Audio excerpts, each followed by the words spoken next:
So, a few years ago I gave a series of talks on shame,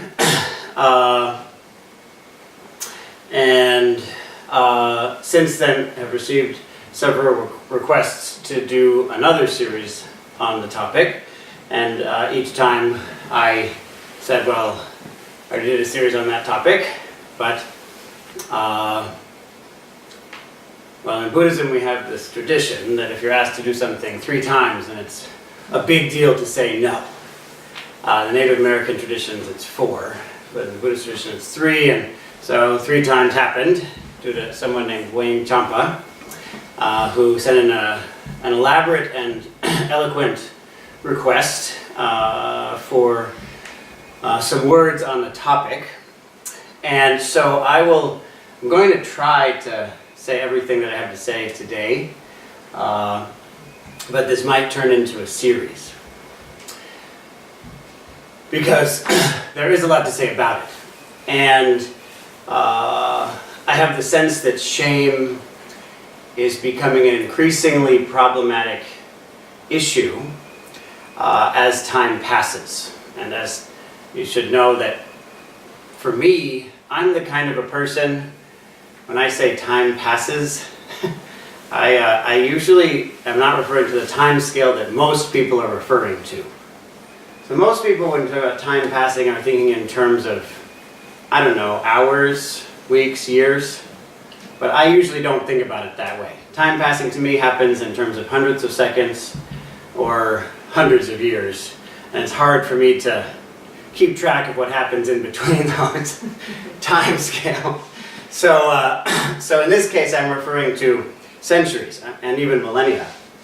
It does seem that shame has become an increasingly effective tool for organizing our society.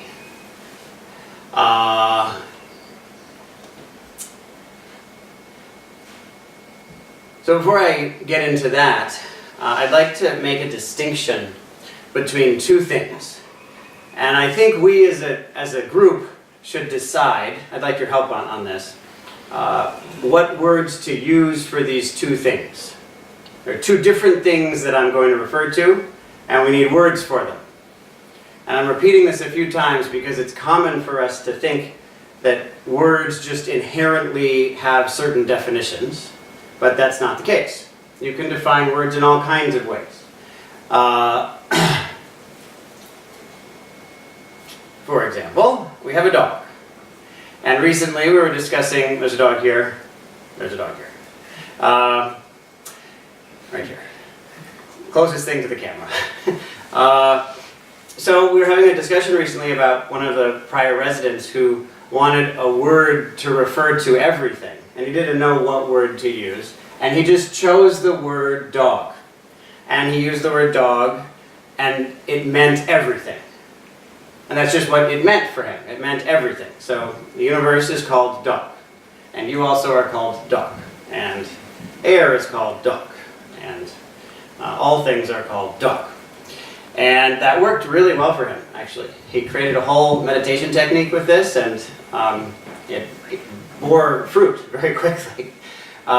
So we can use words to mean different things. Recently it's become popular, and I have the sense that this demographic might be familiar with this. Recently it's become popular to refer to shame as something specific and guilt as something specific. Shame being that you feel bad about who you are or what you are, and guilt being you feel bad about what you did. This is one way to think about it, and I don't know that I'll be using this definition today. If you can convince me to do that, but you'll have to convince me to do that. The main distinction that I'm trying to make is between a certain quality, which is the most healthy, wholesome, and beneficial quality in human life, and another thing which is really quite bad. Not that bad, but pretty bad. And oftentimes we use the single word shame to refer to both of these things. But these are two different things. One of them is fantastic. The other one is awfully bad. In the beginning of the Buddhist path, which is true in many different traditions that explore transformation, the very beginning, one is expected, advised, and oftentimes required to, well, now I have to have a word. We haven't chosen a word yet. There's a lot of words. To acknowledge and, how do I avoid that word? It's a word that all of you think I might say right now, but I'm not going to say it. To acknowledge and determine to change one's past errors. To be able to acknowledge and determine to change one's past errors is wonderful. This is the source of personal growth. It's the source of enormous joy. And furthermore, it's the source of deep self-confidence. Very, very deep self-confidence comes from this. Along with transformation, along with our lives and the world becoming a better place. So this is a good thing. There's another thing. So I'm a warm sort of a person. Are people cold? Okay, why don't we close it? There's a different thing which prevents transformation, which prevents us from acknowledging our past errors, which prevents us from believing that we could do better, which prevents deep transformation. A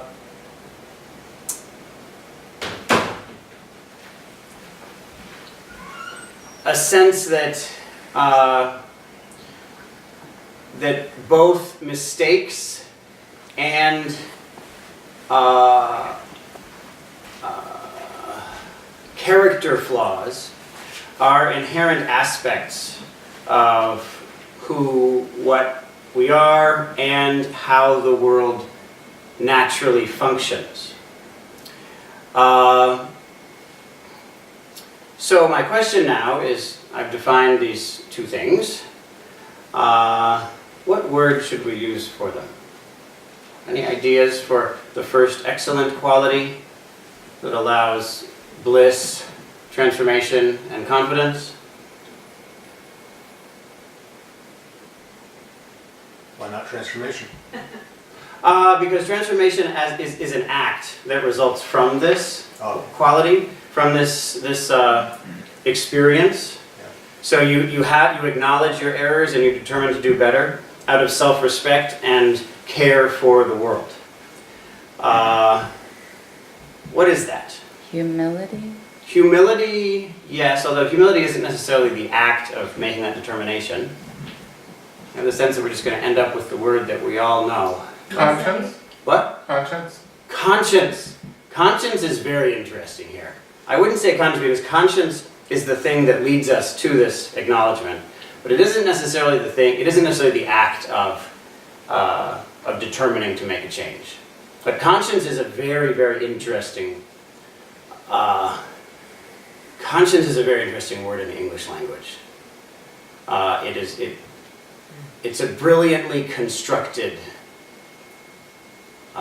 concept that I want to explore at length, even within this conversation. And what? Repentance? Repentance, yes. What else are we supposed to say? I mean, repentance, right? Contrition? Yes. Time works good. Yes, contrition is good. Yes, that's a good one. Absolutely. But I do think that repentance refers to the whole thing. There are other words like remorse that might help. Regret, you could say, but regret doesn't necessarily mean that we make a determination, make a change. And we could use shame, of course, for this. Excellent quality. That's the word I would like to use. I would like to appropriate that word, but we don't have to do that. We can just say repentance or dog. Yes? What about reflection? Couldn't. Yeah. I'm confused why it has a negative connotation. Like, what about? does it Which, get- this is very positive.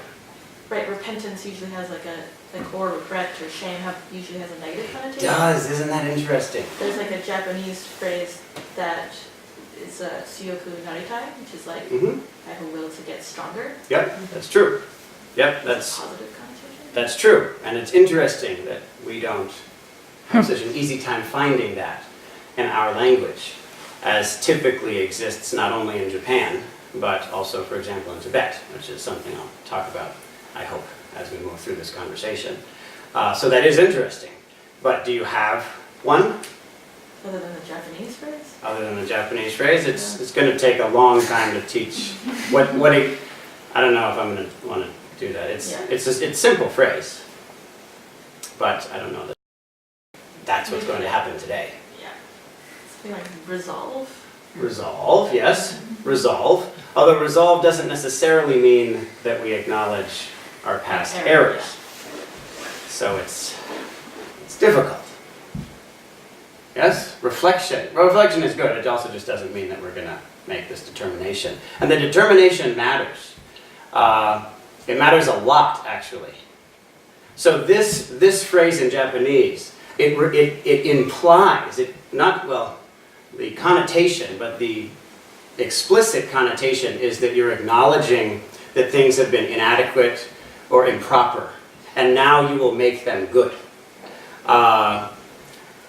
But it's ni naritai. So this naritai is about becoming. Yes, I determine to, that's how you said it, right? Ni naritai. So you're going to become, you determine, you want to become, to make things better. To become, you could say, stronger, more capable. But for us, we somehow forgot that part. And we seem to mostly focus on the negative side for some interesting reason. So I feel that we should have a word that pushes us towards that. So a word like determination. Although repentance does have that in it. Any others? Or should we just go with, yeah? Seed. I just picture like the seed. Seed, sprouting yes. forth. That's true. So this is, now we're moving into a more poetic realm. I like it. I like it. Yeah, we could say seed. Seed. Are people going to be able to remember that it's referring to a past error? That's the hard part. A seed feels like something new, as opposed to something being transformed. Yeah? Reconciliation? Yeah, reconciliation would be great. That's a good one. We could talk about reconciliation. The only problem I have with reconciliation, is that it, in my way of hearing the word, and it isn't necessarily the true. And so we could say reconciliation if you want, although I'm still pushing for shame, and if not shame, then repentance. But reconciliation implies, although it isn't necessarily the case, but it implies that it's in a relationship. And the word it's a very nice word in Sanskrit, which is the word hidi. And that means that it doesn't require that this is something that so you could repent merely a thought. You could have this experience or have shame around a thought, and then you wouldn't have to enact an act of reconciliation with anyone. But you could still say that you're finding reconciliation with your conscience. Absolutely, you could do that. Reconciliation with your own conscience would need to happen. I just want to be sure that we don't quietly imply to ourselves when we use the word that it's about only relationships and not internal integrity. Yeah? You can always coin a new word. Coin- Retro growth. Yes, what is it? Retro growth. Retro growth. Very nice. Retro growth. Retro growth. Yes, retro growth. That's true. We could make a new word. Retro growth. We could make a completely new word, right? From scratch is hard. Well, not that hard. Is psalm a word? Not in English. Yeah, so there we have a new word. Psalm. You say that. Or something else, riboflavin. That's Yes? I think it may lack some poetry, but correction. Yeah, correction could be good. I like this one. I'd be okay with correction.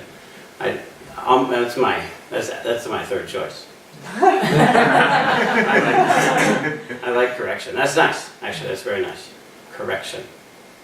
That's good. Correction. Yeah, that's good. It does everything, doesn't it? Yeah, correction. And I personally, just so you know, am completely okay with something that I think some people here might not be comfortable with about the word correction, which is that it implies that there is some kind of order to things larger than you, which you need to come into accord with. That there's a correct way to do this, and you should correct yourself so that you do it correctly. And I don't mind any of the discomfort that comes up with that sentence.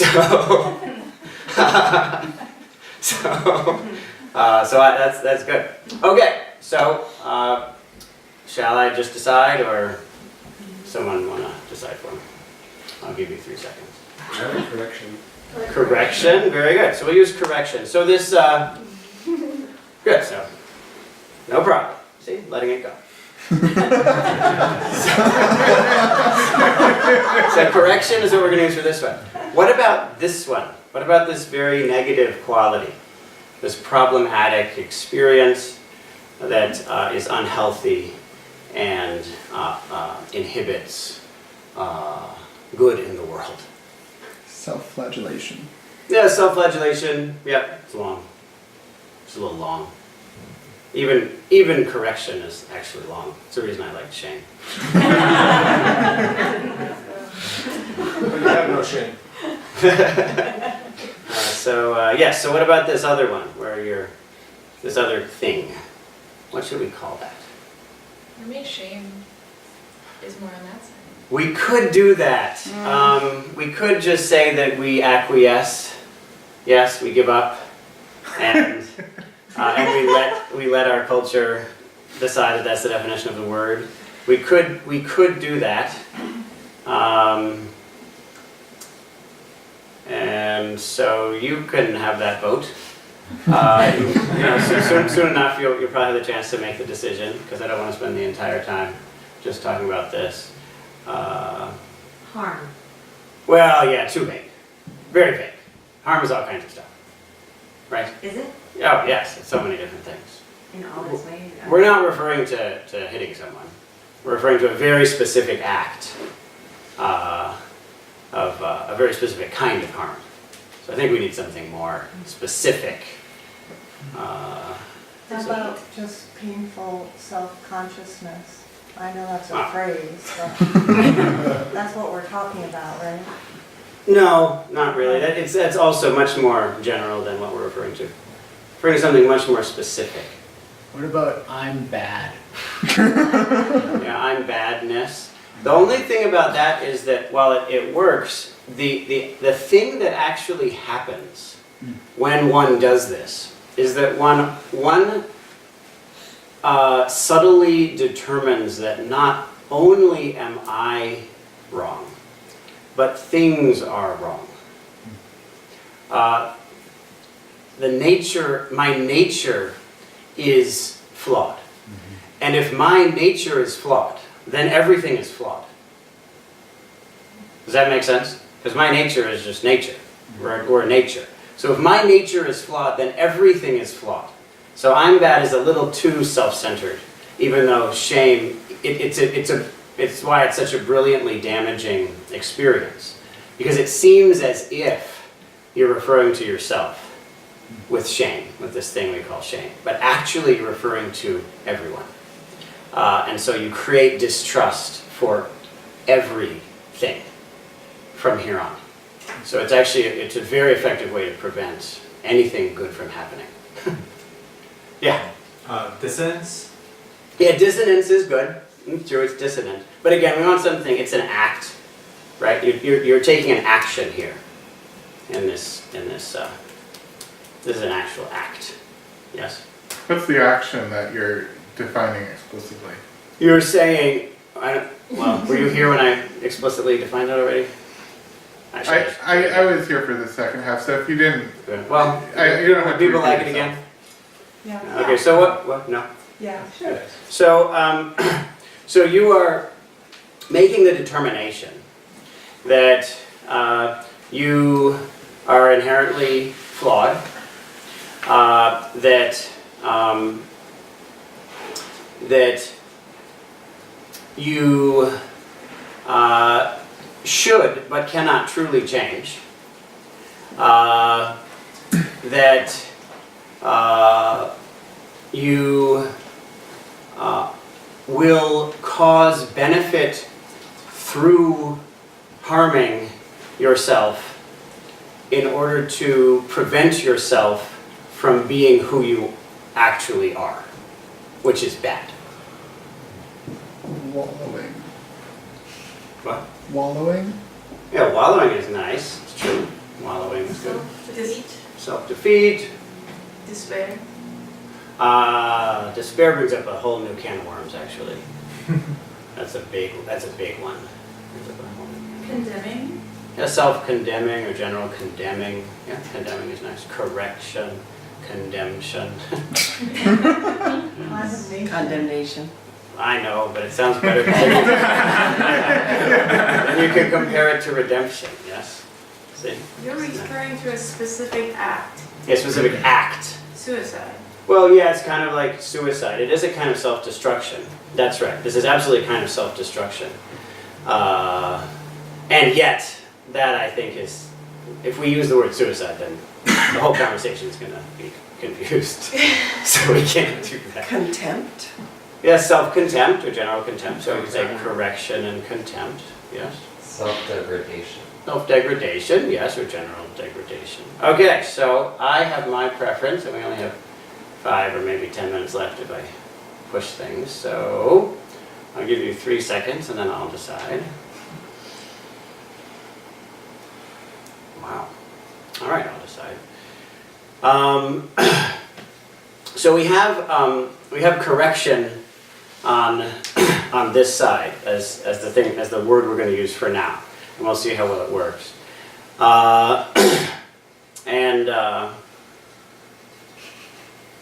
Okay, I'll do it. Annihilation. Yeah, I'll do it. I think it's probably good. I guess we might as well just give up. We'll see what happens. We'll see. Let's experiment with this. In a certain way, we're actually being quite aggressive by doing this. So yeah, let's call it shame. That is a kind of an aggressive act, isn't it? Because we're naming this shame as being a damaging act. Okay, shame and correction. We could also, this one last time I just used the Sanskrit. So we might end up doing that again. If correction doesn't resonate with people. Okay, so now I have, a few minutes left. So, but that was worth it. I'm glad that we were fully participatory in this process because it matters that we're all really understanding what the talk is about. What the talk is about is the most important part of the talk.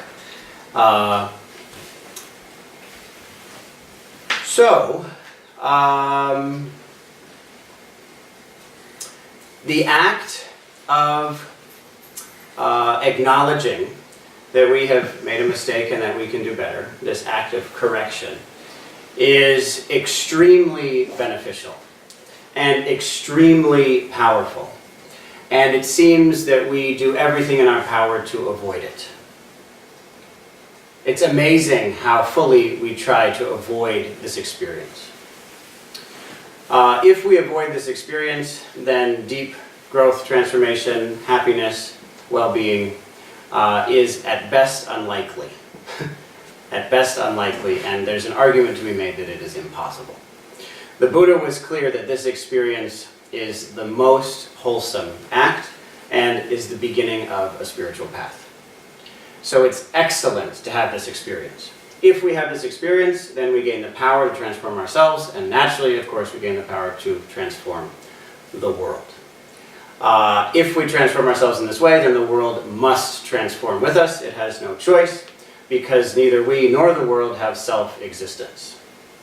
The world doesn't exist independently of us, nor do we exist independently of the world, and so if we bring up this deep sense of correction, then everything is corrected. This is hard to understand. So I'll give you a quick example of this. It's common that we'll go to each other and say, and we're friends or whatever, we're working together, life partners, whatever it is, and we'll say, you know what, if you would just change, then I would be okay. Okay, you see the deal here? It goes like this. You change, and then I'll feel better. I'll be happy. So if you change, I'll be happy. We'll just shake on this and make a deal. This is a very common strategy in life for whoever it is. We say, if you change, I'll be happy. Well, okay, there are a number of problems with this. One of them is that when you say that, there is an implication in the way that you don't want to change. It's just an implication, it may not be true, but it is implied.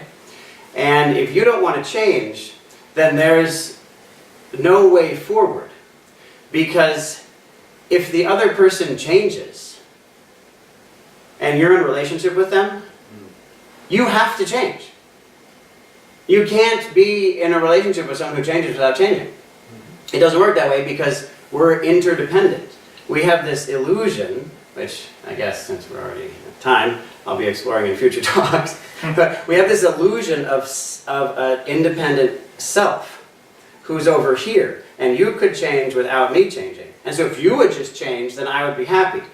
Obviously there's immediate contradiction here, but obviously we know that, but we still believe it. You change, then I'll be happy. If you just change, then I'll be happy. But if they change, then we have to change. It's been common for me to be asked to change, and then I do change in the way that I was asked to change, and that's why the other person ends the relationship. The Buddha was clear that if you want to remain in relation with someone, you both have to make ethical progress together. That's how you remain in relationship. Both people make ethical progress together. That's how the relationship is maintained. A relationship is maintained through both people making ethical progress together. That's how it works. If one person makes ethical progress and the other one doesn't, the relationship will end.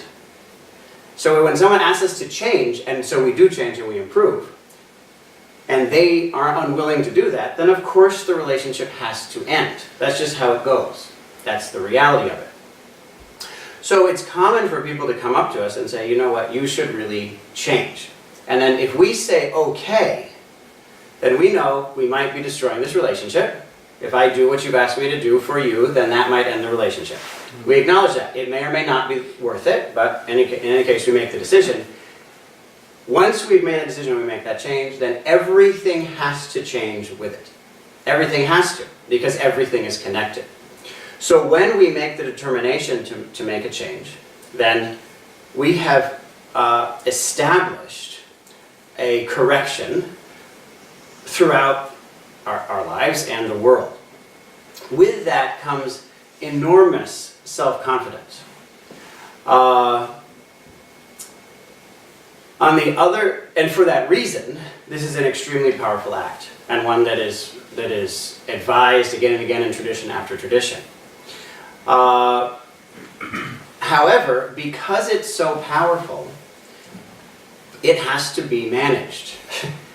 And if there's a whole tradition that doesn't want to change, then it has to be sure that this act of correction doesn't happen. So if you're part of a tradition that doesn't want to change and doesn't really want you to change, then it has to find some way to prevent you from experiencing this extremely positive thing called correction. And one of the best ways is to convert it into something very similar. Something that seems so similar that we have to spend a half an hour trying to figure out how they could be different. Yes? And that is what we're now calling shame. So you convert the sense of correction, of a self-confident belief in our conscience and our own power, to this the fear of who we really are, and a deep determination that real change is impossible because our nature is flawed.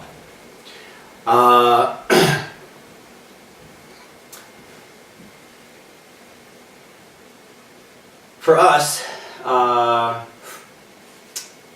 in our society, this issue, this point, has been taught deeply. And one of the main reasons for that is that we have fewer and fewer close, intimate relationships with people who love us. More and more, as time has passed over the centuries, we've shifted from our whole world being a small band of people, everyone knows and loves each other and is dependent on each other, and that's made explicit, to a larger scale society. Let's just jump to, say, a nation state. For example, the United States. So we'll just call this the state right now. And an economic structure, which for now let's just call the market. So you have the state and the market. Nowadays, families have broken down, tribes have certainly broken down, extended families are more or less irrelevant in our society. When you ask people how many friends do you have who you really trust, who you could really depend on if you were in need, the most common answer in the United States is 0. Now, it was recently 2, and then 1, and now is 0. That's the most common answer. Now, it's been going down quickly. It used to be double digits, and that was a long time ago, but now we're down to 0. Of course, everyone doesn't say 0, but it's the most common answer. So who are we interacting with? We're interacting with the state and the market. These are the two entities who we interact with the most in our society. And both of those don't actually care about us, and they certainly don't care about our ethical development. They care about getting things from us, namely, what? What are the two things that they want? Money. Money and Labor. what? Labor. Oh yeah, labor. Good time. But votes. Attention. So there's votes for I'm talking about this country. In this country, votes and money. So these, and definitely, they will get there. Because this is a subtle point. Attention is a very subtle point. But I'm just speaking at a more gross level. So the votes and money, that's what's desired. And they're being constantly pulled from us through the demand for our attention. Yes, absolutely. But because of that, there's a continuing realization that to disable us from finding real connection and from finding real self-confidence is the most effective way for these systems to not change. To not change. To make us incapable of transformation. I hear people talk about, the problems with, say, the Catholic Church and making people feel guilty. I don't think that that is nearly as sophisticated as our modern society's ability to infuse this sense of shame into us, in order to make it very difficult for us to make transformation, find self-confidence, and attend to our conscience. So today has just been an introduction. I'm already 5 minutes over.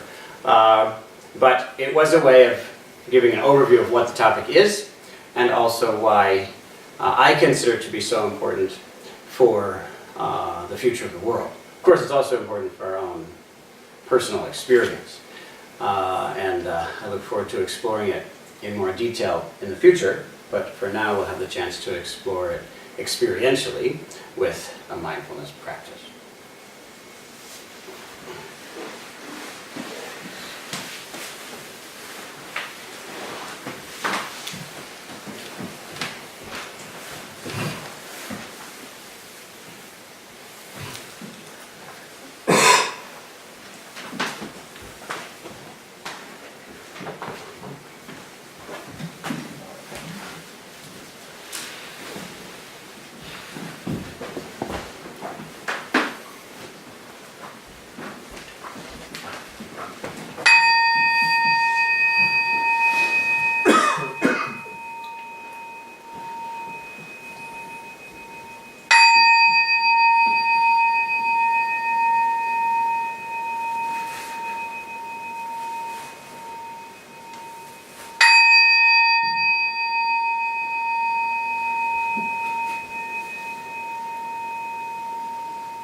You know how to breathe.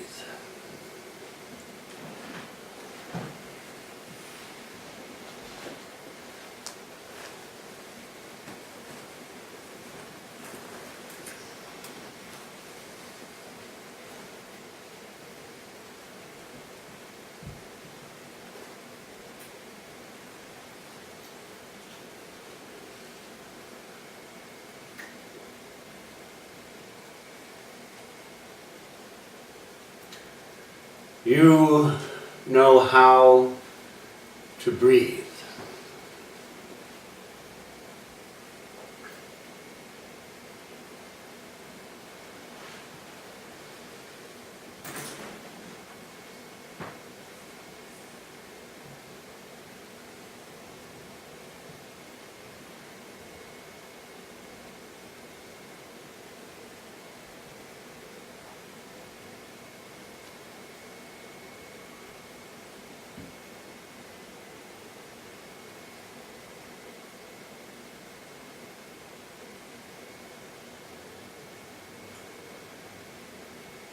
Before you came here this evening, you already knew how to breathe.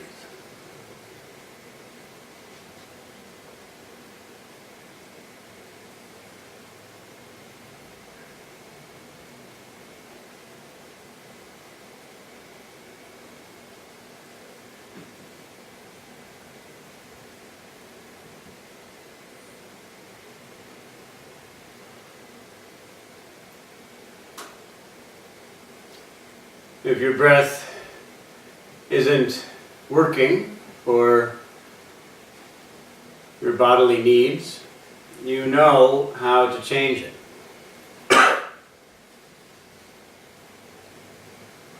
For now, take some time to notice that you know how to breathe.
If you want to force your breath, you know how.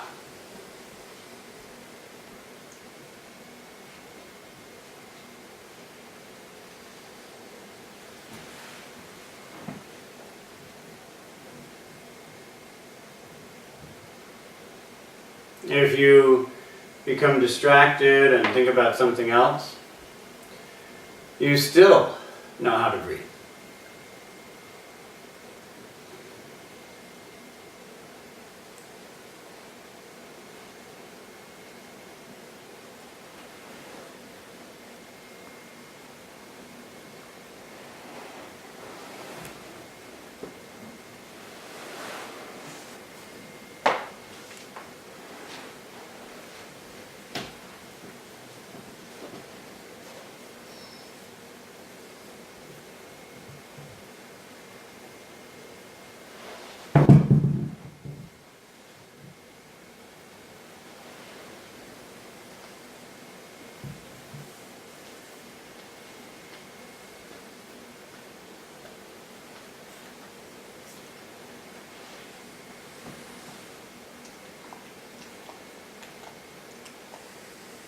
If you become distracted from your breath and you are thinking about something,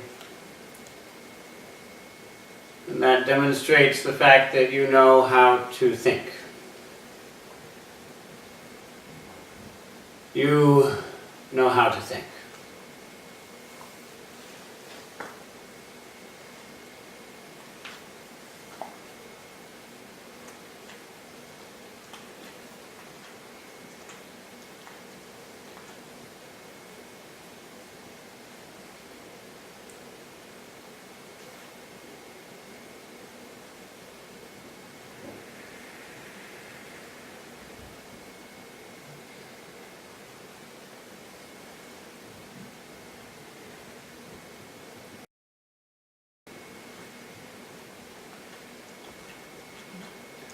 Notice that you know how to think.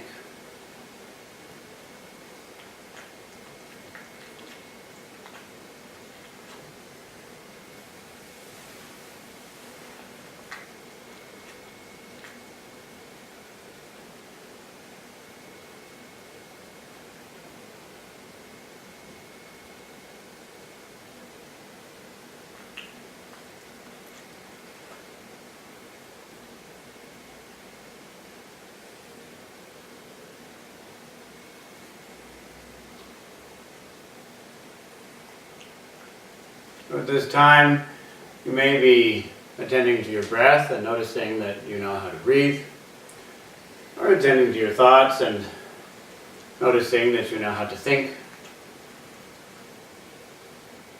You may also be hearing me speak, because you know how to hear.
if your eyes are open, you know how to see your environment. And if your eyes are closed, you know how to not see your environment. You know how to see and hear and think and breathe. And if you're tired, you know how to feel tired. And if you have an itch, you know how to feel that itch. Because you know how to feel.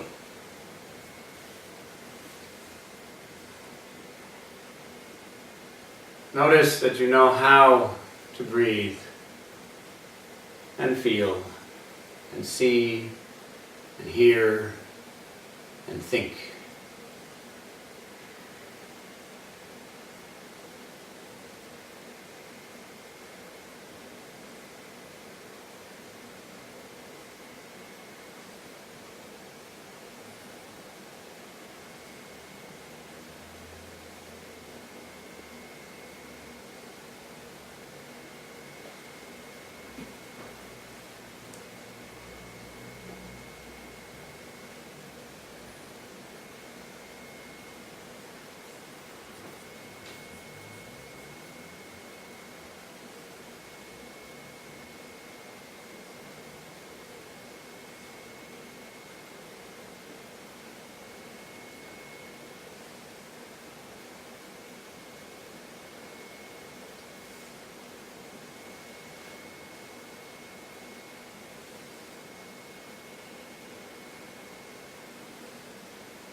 Simply notice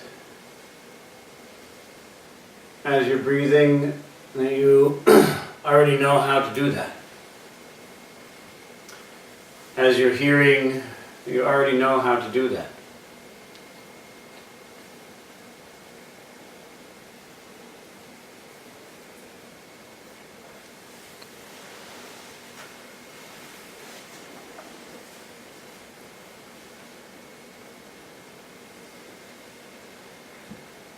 As they say,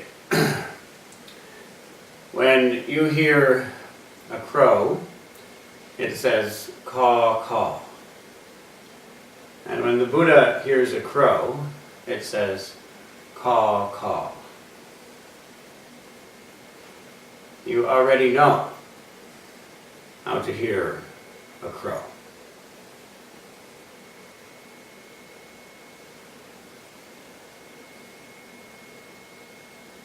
And furthermore, you already know how to be in community. Here you are.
This is an extremely simple technique.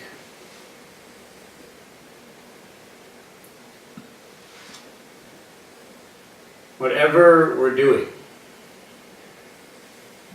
we know how to do that. And we acknowledge that. We acknowledge that ability. And even if we say, yeah, but it's not good enough, we still know how to say, yeah, but it's not good enough. We can then say, but that's not any good either. Then you apply the technique again. Acknowledge that you know how to make this not good enough in your experience.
In a minute I'll ring the bell and we'll have an opportunity to continue this practice in motion.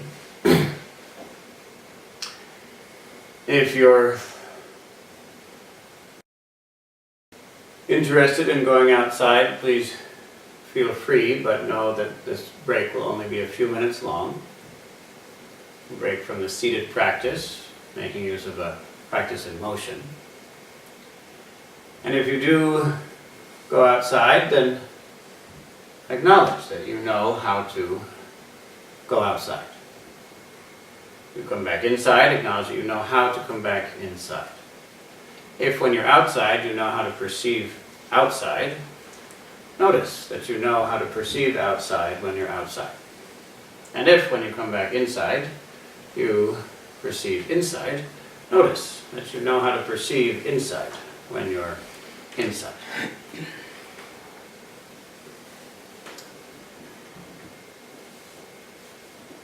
If you choose to get some water, notice that you know how to choose to get some water.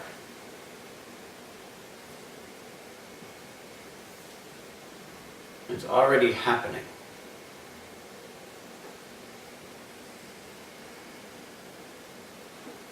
It's already happening.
Once again, notice that you already know how to be in community.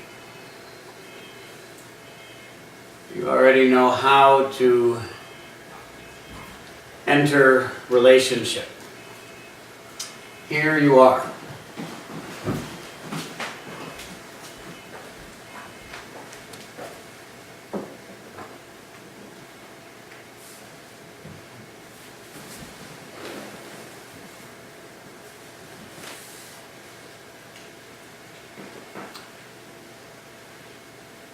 Entering relationships based on mutually supportive ethical growth is the most effective means I know of to dismantle the damaging act we call shame. Of course, this is deep within us. It's very deep, and working with it may be a long process. And furthermore, it may need to come out in order for us to work with it. We may need to face it in order to resolve it.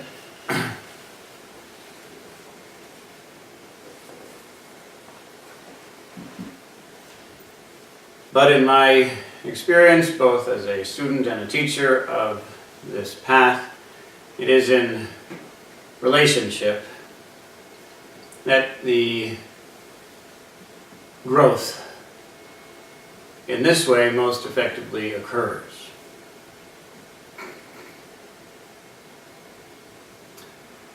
So, let's take some time to use meditation to consider our relationships. I'll teach you a method that I use each day to review my conduct in relationship, which can be done very quickly or more extensively. For now, we use a version that takes about 10 minutes, which is something that I recommend we do at the end of most days, in general. It's helpful to do this at the end of the day. So for now, look back on any interactions you may have had with anyone with whom you have a somewhat close, somewhat intimate relationship. Someone who you would say knows you to a certain extent. They don't have to know you well, but consider someone with whom you have a continuing relationship. Perhaps you could use the standard, if you wish, of someone who you know well enough that they wish you would be a little different. Consider someone who you know well enough that they've gotten to that point of depth in their interactions with you. And bring up a specific occasion, a specific interaction with them.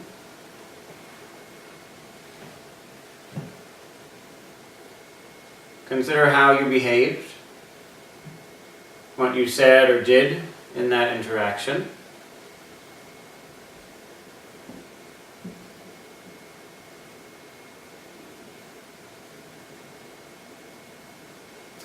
And consider if there's any way in which you could have done a better job.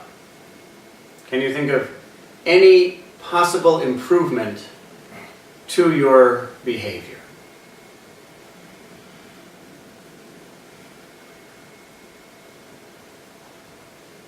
This may be very small, it may be very big. In any case, the question is yes or no. Can you think of any possible improvement to your behavior? be sure that if your answer is yes, that it is realistic, that you really could have done that you're being realistic. That it really was possible to do the thing that you think you should have done.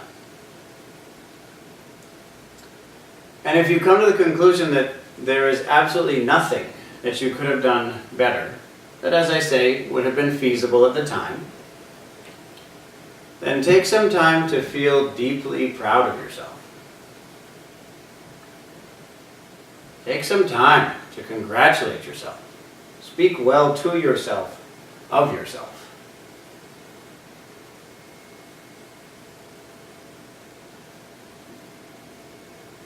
Nice, kind words. Like, wow, that was fantastic. Nice work. You really nailed that one. That's incredible. You handled that the best you possibly could have. That doesn't always happen. Woo! Nice job. Whatever you need to do to start to bring up a sense of excitement and exhilaration about what an extraordinary person you demonstrated yourself to be under those circumstances. And if you have any sense of something that you actually could have done better, then take a moment to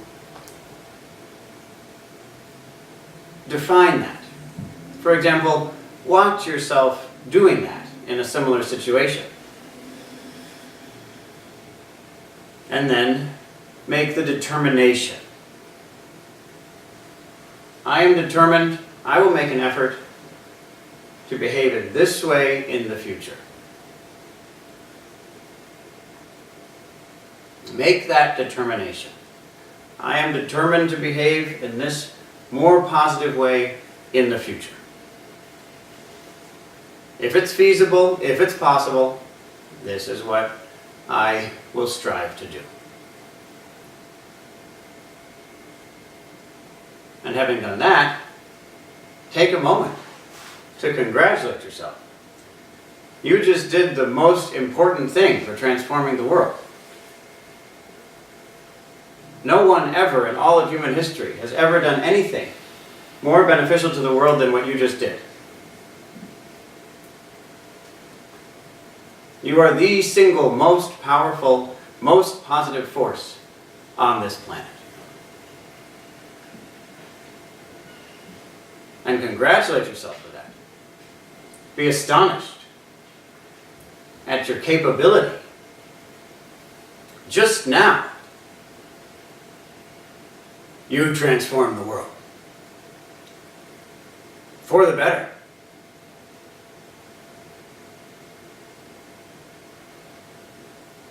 This isn't always easy. And so again, speak well of yourself to yourself. Wow. Out of love and with a sense of confidence, I just transformed my future and therefore the future of this person with whom I have a relationship and the future of the world.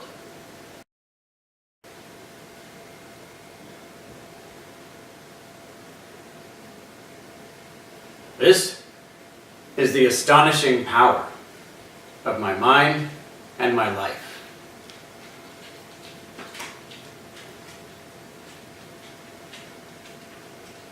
And I am using that power right now for the benefit of the world. Extraordinary. Incredible. Well done.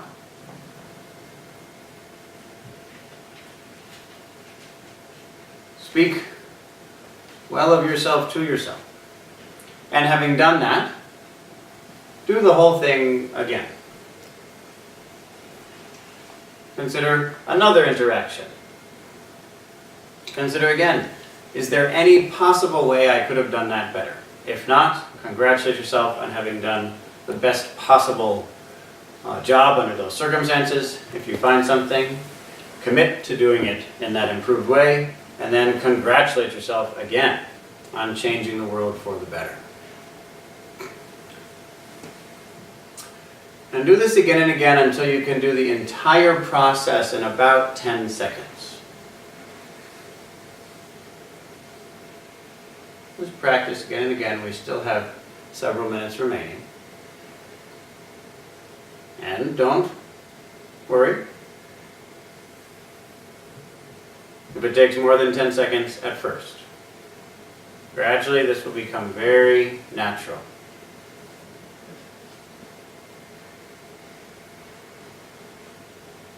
Might take a few minutes, and it might take about a minute, and then 30 seconds, and then 10 seconds. So for now, simply go through that process, which I'll review one more time, and then give you some time to do it. Consider an interaction that you've had recently with someone you know. Consider, could I have done anything better? Be sure that you're being realistic. If not, and know that you did the best you could have done, and congratulate yourself, striving to feel good in your body. If you could have done something better, if you can find something realistic that you could have improved, then commit to doing that in the future. Then congratulate yourself on this act of correction, which benefits you, your friend, and the world.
is the time for questions, comments, stories, etc.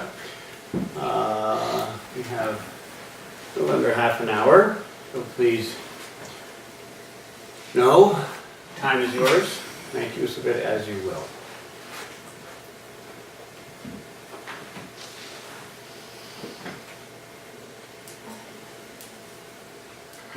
So I'm just sort of working with that exercise brought me to the place of becoming aware of some stuff I've been experiencing, really in a number of different situations, where my feeling is that I've done the best I can in those situations, but not necessarily that I know what to continue to do in those situations as part of it, but basically I think I have one very sort of fundamental conflict that I come up with, and that is feeling like, in a way, I can't establish any sense that I'm objectively entitled to what I experientially feel like I need in life or want in life. And so I get into a lot of situations where other people may agree with that presumption that I might not be. And yet I'm also sort of, in a more sort of capitalist sense, kind of fighting to be successful as a person in that environment towards what I think at some level are, in their own right, they're reasonable goals, but they may also result in suffering for other people or scarcity somewhere else or something like that. And so there's this sort of really challenging situation where I don't feel like I'm able to give to the world what I would be maybe obligated to receive what I'm looking for, nor can I necessarily convince anyone else that I am. It's a good comment. I think you've said many different things. Am I correct? Yes. It's a lot of different things, and this is one of the reasons that it seems that this may require a series of talks. There are so many different parts of this. So what I'd like to do is repeat back to you some of what I heard and ask you if that's sufficiently adequate to start a conversation about it. Is that all right? Sure. One thing I heard was that you have certain wants and needs, and yet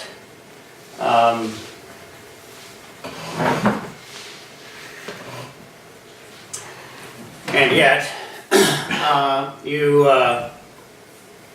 don't experientially, you don't feel entitled to those things. Is that correct? Yeah. And experientially not entitled to those things means that even though you want them, you don't get them, or even though you want them, you don't seem to deserve them. It's some combination of the two. Maybe because you don't get them, it seems that you must not deserve them? Well, it certainly seems like there are narratives that exist in society that say that I don't, maybe. That you don't deserve them? And also I can't necessarily create something that seems objective to say, like, why in the scheme of things, like, I should have this. Mm-hmm. Like. Good, so you want or need something. It isn't showing up, correct? Right. And you can't explain why the universe should be set up in such a way that you would get that. Not in a way that's really convincing to me at a certain level, anyway. Yes, right. So it seems maybe, but you don't really buy in. Mm-hmm. And then other people might say, well, it's true, you actually don't deserve that. Right. And so then you're up against both that view and also your own rational mind, trying to think this through and not being able to come up with a reason that you do deserve it. Correct. Mm-hmm. Right. Yes. Okay. Well, there are two questions now that we have to answer together. Can I throw one third thing into there that I missed? And that is that I experience around these situations and around the awareness of these situations, a specific sort of emotional or energetic quality that I define as shame. Yeah, right. That has a certain very self-harming feel to it and self-deprecating Yes, experience around it. of course. Yes, so yes, this is talk number 4 or so, but let's just jump right in because this is really very common. I've talked to a few people about this, and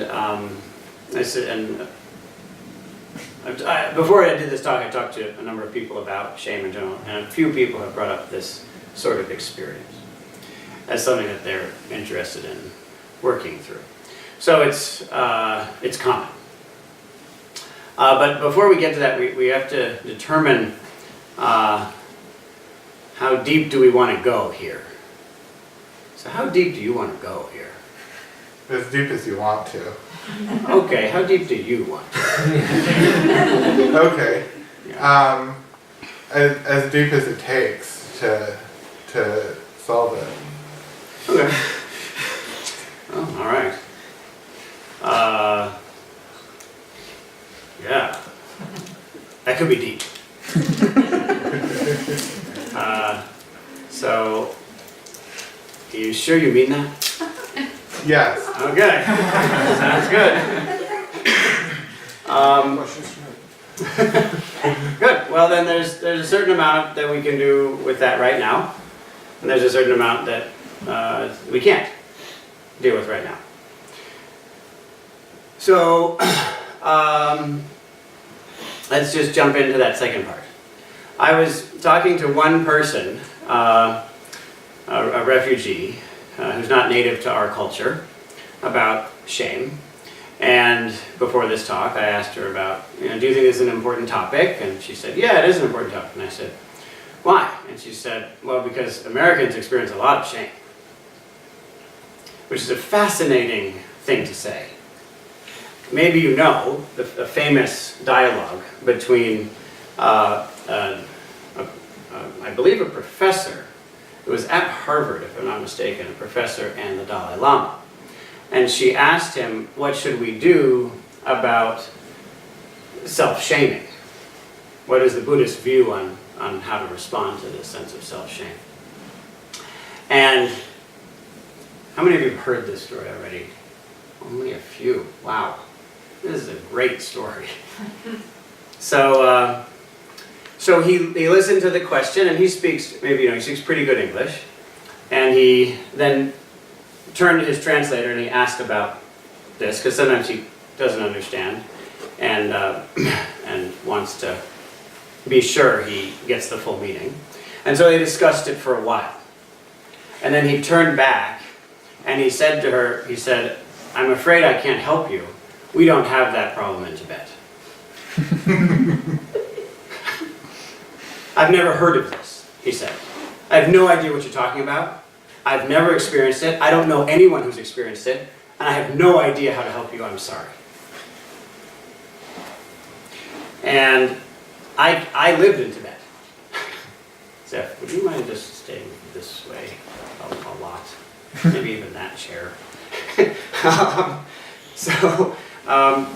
I lived in Tibet. And I lived in a part of Tibet where the Chinese influence is not yet as destructive as it is in eastern Tibet. And they don't have this there.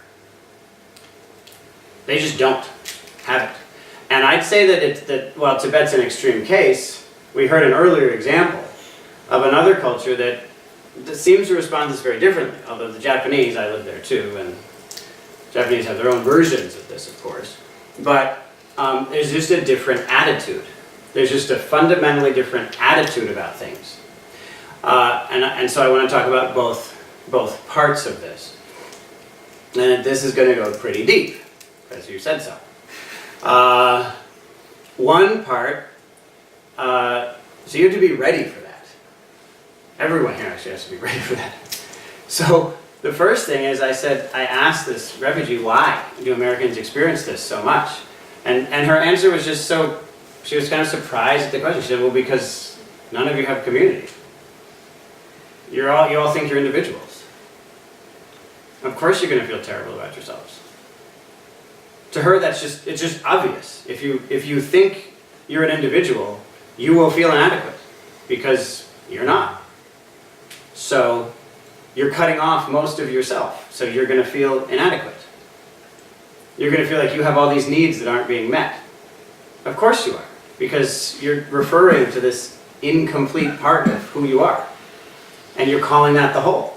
So of course you're going to feel terrible. You don't have loving relationships the way the rest of the world does. You don't have connection. You don't make sacrifices for each other. You don't expect other people to make sacrifices for you. So of course you're going to feel bad about yourself. It's just so obvious. And so you need to help these Americans out. I said, how? She said, that I don't know. That I don't know. It's not my job to know that. All I know is that we don't have this experience in Burma, where I come from. Where it's just, we don't have this. So I don't know what you're all going to do about it, but you should do something about it. And so I hear that, and basically the point that I hear that I experience in Tibet, and that I heard her say in this case, is one of community. Of establishing yourself in a community and transforming your sense of identity. So that you stop buying in to this sense that I have needs. You actually shift that. To actually shift that means that your whole life has to change. That's just how it goes. I didn't have to give this answer, you understand? Remember? Right. You said to. I'm agreeing. I gave you a few chances to not make me say this. So, your whole life has to actually change so that you're in a situation in which it is expected that you will sacrifice for the community, and it is expected that the community will sacrifice for you. And sacrifice means simply this. Ready? It's a really simple thing. It means that a person will help you even if they really don't want to. That's all it means. It means that they can't say, you know, I've checked in with my own heart and I've realized that my feelings lead me in a different direction right now. And so even though I can see what's needed, I can't hold space for that. Right? That means that does not happen. It means that that it's acknowledged, yeah, this is going to be hard for me. I don't want to do it. And that's irrelevant. I'm going to do this for you right now. And I will suffer for that. Great. No problem. That's how it goes. I will be damaged even. Yes? It'll hurt me. I'll be less capable of living a good life from now on. I'm going to give up my happiness forever because you need this right now. Done. That's normal in most human societies. That's normal in most human societies. We came up with a really special one here where that's not normal. Where that only happens under very specific circumstances and you don't know if it's going to be returned. Right? So if you set it up that way, then it's just this constant confirmation from all the people around you that you do deserve it. And look, I'm going to show you right now. And furthermore, you're amazing because you even make these sacrifices. And this sense of shame just can't function under those social norms. But that means changing your life.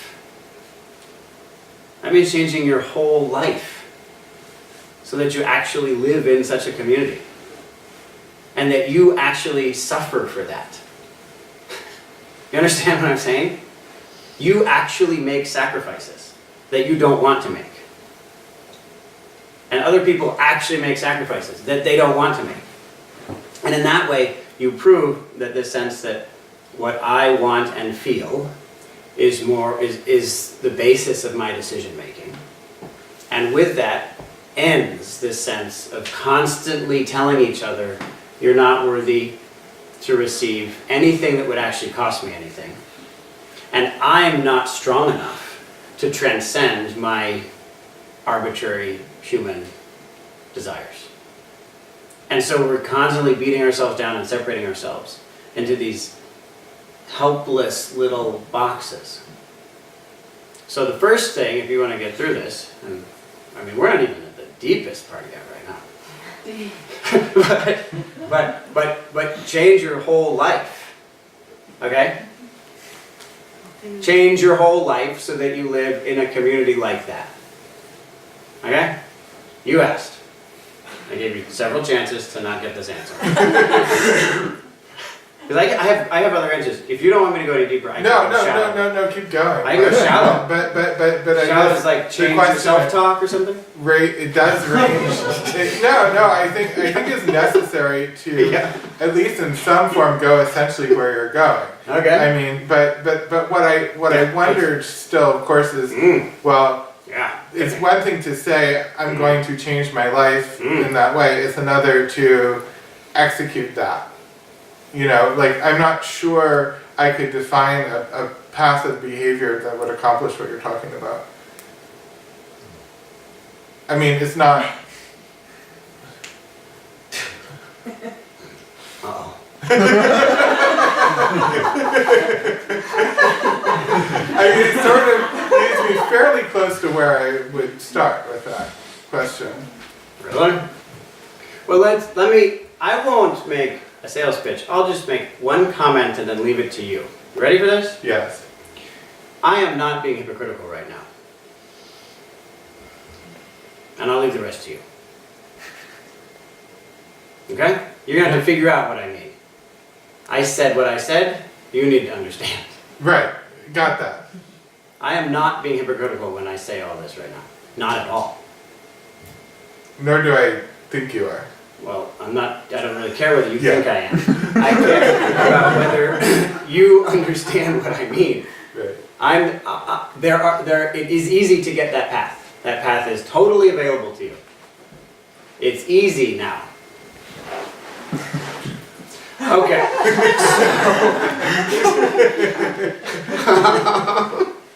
So that's the first thing.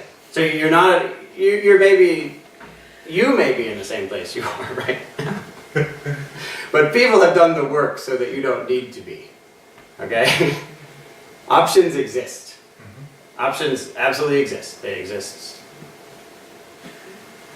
very close to you.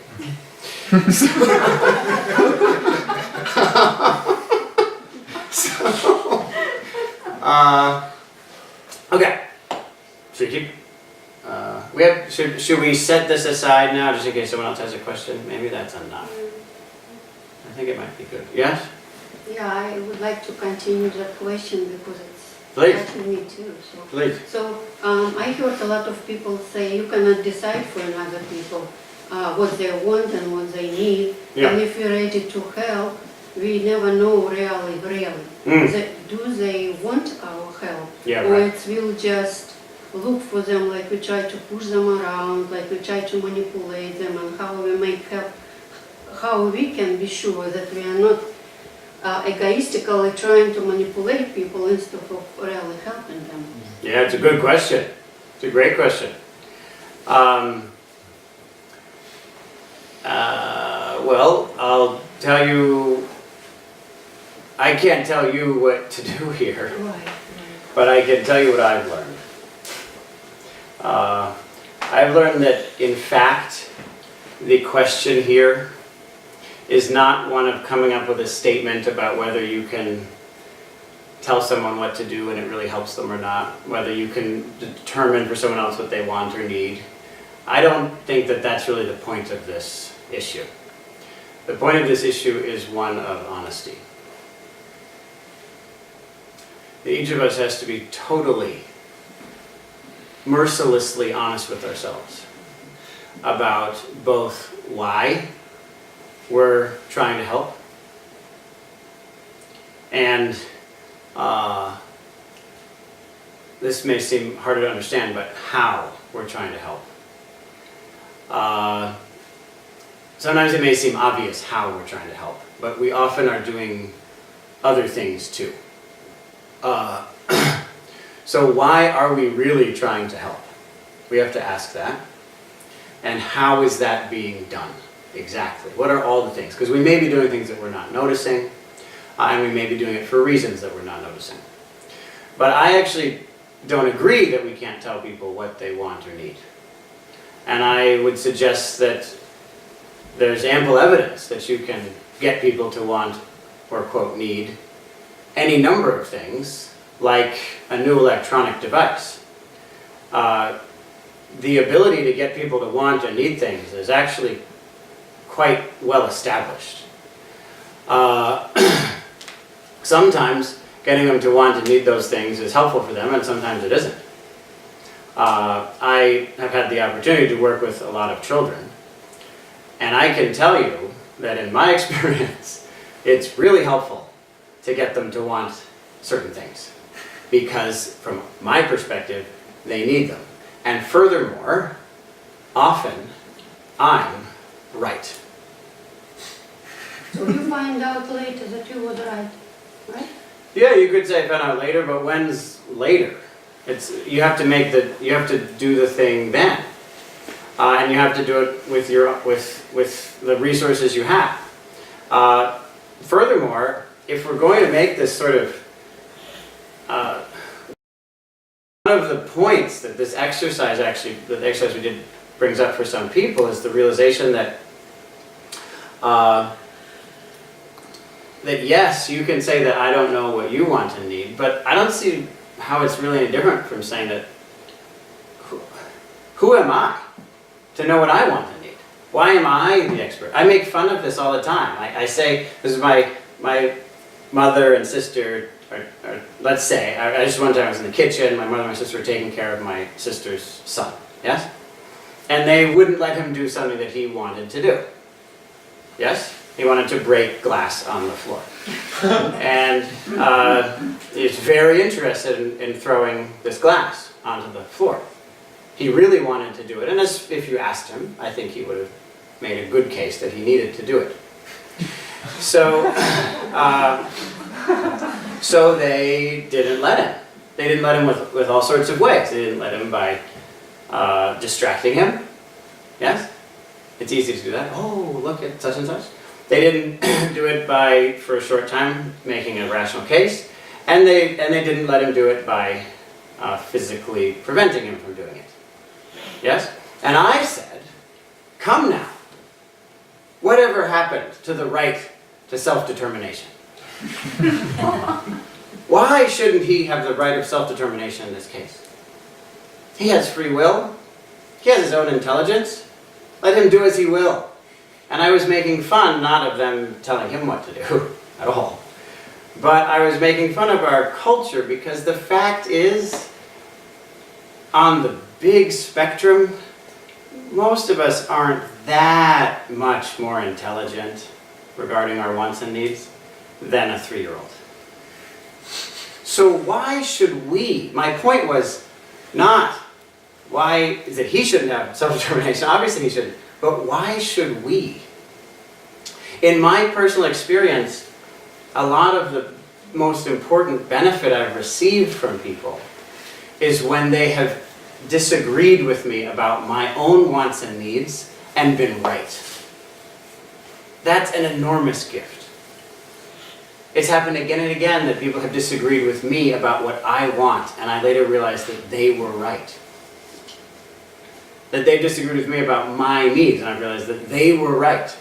And so it isn't so much a question of self and other, it's just a question of wisdom, and wisdom comes down to honesty. So to make a further case for this, I would say that one of the things that's hardest to do, but actually most powerful, is that you do something for someone to help them, yes? And they disagree and hate you for it. And so you leave the situation, you do something like the exercise we just did, you really ask yourself, is that really the right thing for this person? Am I willing to risk being wrong? Am I willing to risk making an error in this case, possibly causing harm to them and myself, because I feel so confident that in fact this is the right thing to do.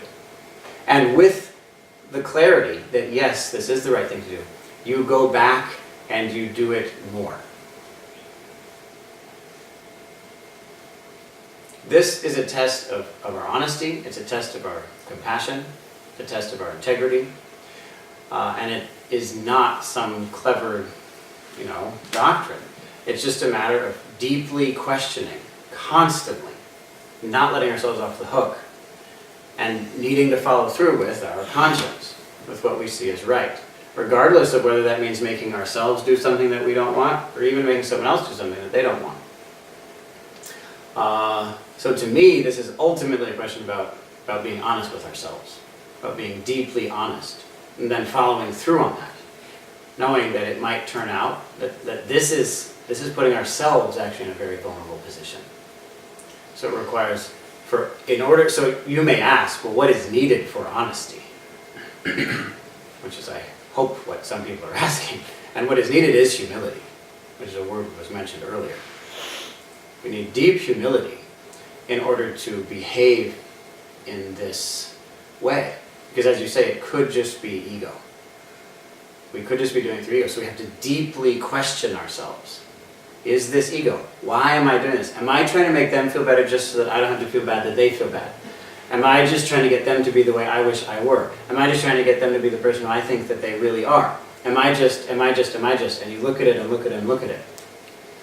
And then you ask, okay, and now that I've established, no, this isn't done for egotistical reasons, how should I do this? What's the most effective way? If I do this thing, then there will be these consequences, and if I do that thing, then there will be other consequences. How is this really playing out? And you choose that, and then you take that action. And I should let you know, once again, I'm not being hypocritical about this. Yes? Right? Am I being hypocritical? Do I make you all do stuff that you hate? Oh yeah, all the time. All the time. People hate me for doing what I think is best for them. But not only that, I force people to do the same, don't I? Yes? Right now Kevin is in a position where he has to be the leader. He has to tell people what to do, whether they want him to or not, and whether he wants to or not. And I can tell you that far more,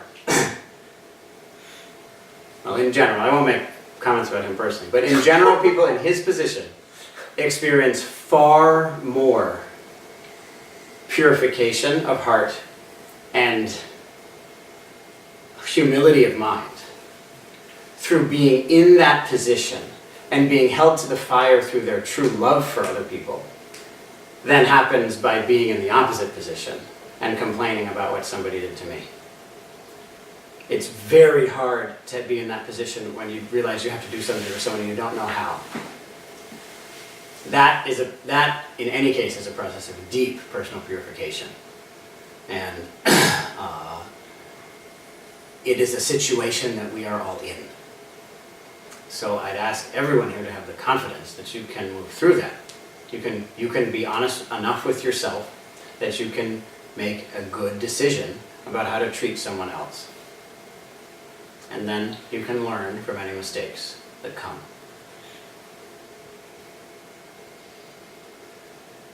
Thank you. This was good.